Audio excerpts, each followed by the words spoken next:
chers auditeurs et chers internautes de Popenguine Info. Nous nous retrouvons une fois de plus pour continuer ces méditations mariales. Avant de poursuivre, je voudrais juste donner une petite note sur l'intention que nous voulons pour ce sanctuaire marial dédié à Notre-Dame de la Délivrande. Nous voulons, avec l'accompagnement de notre Père évêque, Monseigneur Benjamin Ndiaye, que le sanctuaire soit de plus en plus un lieu d'approfondissement pour tous nos chrétiens, pour toute personne de bonne volonté, que lorsque vous arrivez au sanctuaire, soit individuellement, soit en groupe, que vous puissiez profiter au maximum de ce milieu prévu pour votre méditation, pour votre prière, pour votre approfondissement dans la foi. C'est pourquoi nous invitons tous les groupes, que ce soit des groupes de prière, des groupes charismatiques, toutes les associations d'église, des associations culturelles qui souhaitent profiter de ce milieu, à ne pas hésiter à nous contacter et qu'ensemble nous puissions élaborer le programme de votre séjour. J'invite particulièrement tous les groupes de prière. Lorsque vous venez au sanctuaire, vous êtes vraiment invités à rentrer dans la proposition d'accueil qui vous est faite au sanctuaire. Le sanctuaire, il est pour vous. Et le sanctuaire, nous voulons l'entretenir avec vous. Nous voulons que le sanctuaire soit de plus en plus un lieu où vous vous sentez à l'aise. C'est pourquoi je vous invite à ne pas hésiter à nous contacter dès aujourd'hui et à nous communiquer toutes vos dates de retraite, de récollection, de pèlerinage, les dates où vous souhaitez venir au sanctuaire de Popenguine. Nous avons besoin de faire un planning annuel et de le faire bien avance pour qualifier votre accueil.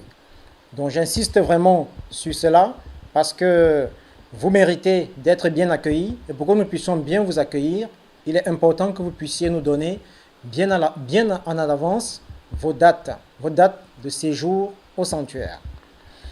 L'autre point, toujours dans le même ordre d'idées, le sanctuaire est un lieu qui nous aide à découvrir le silence qui aide à la prière. Et la Vierge Marie aime le silence. La Vierge Marie est une mère silencieuse. Et au sanctuaire Notre-Dame de la Délivrande de Popenguine, elle nous enseigne à garder le silence. Il nous est dit dans les évangiles que Marie gardait les paroles de Jésus et les méditait dans son cœur. Il est important, lorsque nous venons au sanctuaire, de découvrir cette importance du silence. Le silence est la meilleure disposition à l'accueil de la parole de Dieu. Le silence nous aide à méditer la parole de Dieu. Donc lorsque nous sommes en groupe au sanctuaire, il est important que nous veillions à entretenir ce climat de silence, ce climat de prière. Il est important que le sanctuaire ne devienne pas un lieu de vacances, un lieu où on vient pour s'amuser.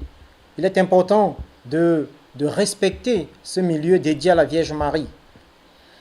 Et le dernier point par lequel je voudrais terminer cette petite invitation, c'est l'entretien du sanctuaire. Le sanctuaire, il est votre sanctuaire. Et lorsque nous sommes au sanctuaire, n'hésitons pas à veiller à la propreté des lieux. Lorsque nous arrivons, pendant le séjour, avant le départ, il est important de ramasser les papiers, les plastiques qui traînent pour que nous puissions continuellement entretenir dans la dignité ce milieu dédié à notre mère. Voilà la petite invitation à laquelle je voulais vous convier et j'espère que ensemble nous serons de plus en plus mobilisés à prendre soin de notre sanctuaire. Je vous remercie. L'enseignement de ce jour que je voudrais nous partager porte sur le thème de l'humilité de Marie dans le service. Marie se définit comme la servante du Seigneur. Et dans son service, elle nous apprend cette qualité extraordinaire qu'est l'humilité. Pour regarder l'humilité de Marie, nous pouvons commencer par regarder ce que l'Écriture sainte nous dit de l'humilité dans l'Ancien Testament. Lorsque nous lisons la Bible, nous voyons qu'Israël apprend l'humilité d'abord en faisant l'expérience de la toute-puissance de Dieu qui le sauve et qui est le seul Très-Haut. Il le traduira dans sa liturgie à travers la louange et l'action de grâce dans le culte rendu à Dieu. Nous le voyons dans le psaume 103. En second lieu, Israël va apprendre l'humilité dans les nombreuses épreuves et défaites de l'exil, de la maladie, de la faim, en gros de la souffrance. Dans cette condition, l'homme est souvent amené à se tourner vers Dieu avec un cœur contrit. Le sacrifice à Dieu, lisons-nous dans le psaume 51 au verset 19, c'est un esprit brisé. D'un cœur brisé, broyé, Dieu, tu n'as point de mépris. Nous lisons également dans les psaumes 22, du verset 25 à 27, de même dans le psaume 34, verset 7, ceux qui louent Dieu et le supplient de les sauver se nomment souvent les pauvres. Les modèles de cette humilité dans l'Ancien Testament nous sont présentés dans les visages de Moïse. Moïse nous est présenté dans le livre des Nombres comme étant le plus humble des hommes. Également, dans le prophète Isaïe 53, du verset 4 au verset 10, on nous parle du mystérieux serviteur qui, par son humble soumission jusqu'à la mort, accomplit le dessein de Dieu. La prédication sur l'humilité des prophètes et des sages au retour de l'exil fait également partie de la doctrine enseignée au sein du peuple d'Israël. Selon eux, le Très-Haut est avec celui dont l'esprit est humble et le cœur contrit. Dieu aime les cœurs humbles. Nous le voyons dans Isaïe 57 au verset 15, Isaïe 66 au verset 2. Les prophètes disent que le fruit de l'humilité, c'est la crainte de Dieu. C'est la richesse, c'est la gloire et la vie. En outre, les prophètes affirment que plus tu es grand, plus il faut t'abaisser pour trouver grâce devant le Seigneur. Enfin, selon le dernier prophète, le Messie sera un roi humble. Il entrera à Sion monté sur un ânon. Nous le lisons dans le livre de Zacharie, chapitre 9, au verset 9. Le Dieu d'Israël, selon le livre de Judith, au chapitre 9, verset 11, roi de la création, est le Dieu des humbles. Voilà la manière dont l'Ancien Testament nous présente l'humilité. Comment pouvons-nous définir cette qualité tant valorisée dans les évangiles? Dans la vie chrétienne, une des caractéristiques principales du service, c'est l'humilité. Et la Vierge Marie en est pour nous le modèle. C'est une qualité à la fois humaine et spirituelle, mais elle est surtout un fruit de l'action de l'Esprit Saint en nous. Pour un chrétien, il est quasiment inconcevable d'envisager le service, quel qu'il soit, sans la loi de l'humilité. Toute l'Écriture sainte nous manifeste l'intérêt que Dieu porte à l'humilité. En effet, c'est elle qui garantit à la créature de demeurer relative à son Créateur. Et de même, elle facilite l'action divine en nous et à travers nous. Grâce à l'humilité de Marie, Dieu a pu séjourner dans notre humanité. Grâce à l'humilité de Marie, Dieu a bien voulu opérer le salut de l'humanité. Nous pouvons définir l'humilité à travers deux thèmes. D'abord, la modestie. La modestie s'oppose à la vanité. Le modeste n'a aucune prétention déraisonnable. Il ne se fie pas à son propre sens. Nous lisons par exemple dans le livre des Proverbes, chapitre 3, au verset 7. Ne te figure pas être sage. Crains Yahvé et détourne-toi du mal. De même, nous pouvons lire dans l'Épître aux Romains, chapitre 12, verset 3 et verset 16. Au nom de la grâce qui m'a été donnée, je le dis à tous et à chacun. Ne vous surestimez pas plus qu'il ne faut vous estimer. Mais gardez de vous une sage estime, chacun selon le degré de foi que Dieu lui a départi.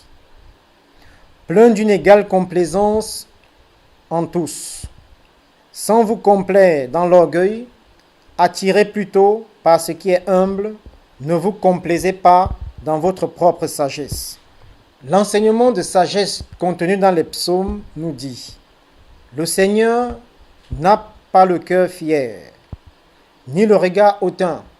Plutôt, je rectifie, Seigneur, je n'ai pas le cœur fier, mais le regard, ni le regard hautain.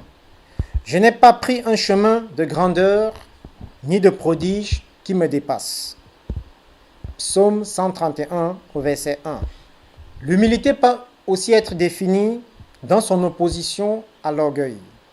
Ici, nous sommes à un niveau plus profond. Il s'agit de l'attitude de la créature pécheresse devant le Tout-Puissant et le trois fois saint. Ici, l'humble se reconnaît inférieur à son Créateur. Celui qui est humble sait qu'il a reçu de Dieu tout ce qu'il a, comme la Vierge Marie. Le Puissant fit pour moi des merveilles. Qui donc en effet te distingue? Qu'as-tu que tu n'aies reçu? Et si tu l'as reçu, pourquoi te glorifier comme si tu ne l'avais pas reçu? Nous dit saint Paul dans la première épître aux Corinthiens, chapitre 4, verset 7. L'humilité permet l'ouverture à la volonté de Dieu et conduit à la glorification. Saint Jacques, dans son épître, nous dit: Dieu résiste aux orgueilleux, mais il donne sa grâce aux humbles. Soumettez-vous donc à Dieu, résistez au diable et il fuira loin de vous.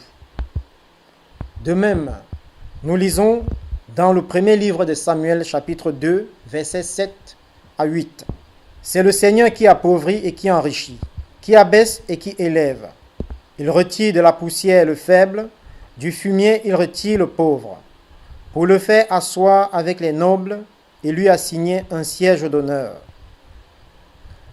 La crainte du Seigneur est discipline de sagesse. Avant la gloire, il y a l'humilité, nous dit le livre des Proverbes, chapitre 15, au verset 33. La Vierge Marie, dans sa vie, nous manifeste tellement ses attitudes. Elle nous manifeste l'attitude du serviteur, de la servante qui sait qu'elle est inutile. Lorsque vous aurez fait tout ce qui vous a été prescrit, dit Jésus, dites: nous sommes des serviteurs inutiles. Nous avions fait ce que nous devions faire. Luc 17, au verset 10. En outre, la Vierge Marie, comme servante, sait que par elle-même, elle n'est rien. Rappelons-nous sa réponse face à l'ange Gabriel. Le Seigneur a posé sur la petitesse de sa servante son regard. Si quelqu'un estime être quelque chose alors qu'il n'est rien, il se fait illusion, nous dit saint Paul dans la lettre aux Galates, chapitre 6, au verset 3. Enfin, la Vierge Marie, comme servante, reconnaît la miséricorde de Dieu pour elle. Elle sait que sans cette miséricorde, elle n'est rien. Elle sait que tout ce qu'elle est l'œuvre d'amour de Dieu pour elle. Nous aussi, à l'école de Marie, invoquée ici à Popenguine sous le vocable de Notre-Dame de la Délivrante, mettons-nous à son école et demandons à la Vierge notre Mère de nous apprendre à être des serviteurs inutiles, des serviteurs fervents, des serviteurs compétents, mais des serviteurs humbles. Que la Vierge Marie nous accompagne dans toutes nos œuvres, afin que tout ce que nous faisons serve à la glorification de l'Éternel. Amen.